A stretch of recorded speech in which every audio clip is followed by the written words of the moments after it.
கிராமி இசை விருது பெற்று தமிழகம் திரும்பிய இசையமைப்பாளர் செல்வ கணேசுக்கு சென்னை விமான நிலையத்தில் பொன்னக்கோள் சொற்காட்டு இசைப்பாடி வரவேற்பு. அமெரிக்காவின் லாஸ் ஏஞ்சலிஸ் 66வது கிராமி விருது வழங்கும் விழாவில் சிறந்த ஆல்பம் பிரிவில் இந்தியாவின் சக்தி இசைக்குழுவுக்கு கிராமி விருது வழங்கப்பட்டுள்ளது. இக்குழுவின் திஸ் மொமெண்ட் என்ற ஆல்பத்திற்காக இந்த விருது வழங்கப்பட்டுள்ளது. சங்கர் மகாதேவன், இசையமைப்பாளர் செல்வ கணேஷ், விநாயக் ராம், கணேஷ் ராஜகோபாலன், முஸ்தாக் ஜாகிர் ஹுசைன் உள்ளிட்டோர் சக்தி இசைக்குழுவில் இடம்பெற்றுள்ளனர். கிராமி விருது பெற்ற பின் சென்னை வந்த இசையமைப்பாளர் செல்வ கணேஷ், விநாயக் ராம் சென்னை விமான நிலையத்தில் உற்சாக வரவேற்பு வழங்கப்பட்டது. இசையமைப்பாளர் செல்வ கணேசை வரவேற்க வந்தவர்கள் பொன்னக்கோள் எனும் சொற்கட்டு இசை மூலம் வரவேற்பு அளித்தனர்.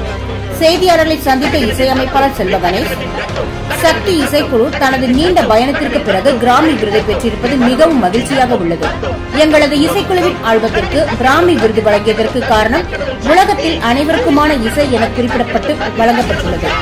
முதலமைச்சரை சந்திக்க வேண்டும் எனவும் அவரிடம் இருந்து வாழ்த்து பெறவும் ஆர்வமாக இருப்பதாகவும் இசையமைப்பாளர் செல்வ கணேஷ் தெரிவித்தார். குழுவாக பொன்னக்கோள் என் சொற்கட்டு இசையை அனைவரும் பாடி காட்டினர். சான்றோர் குரல் செய்திகளுக்காக செய்தியாளர் ஆகாஷ் பச்சையப்பன் உடன் செய்தி வாசிப்பாளர் முத்துலட்சுமி. செய்திகளை உடனுக்குடன் தெரிந்து கொள்ள சான்றோர் குரல் பக்கத்தை ஃபாலோ செய்து கொள்ளுங்கள்.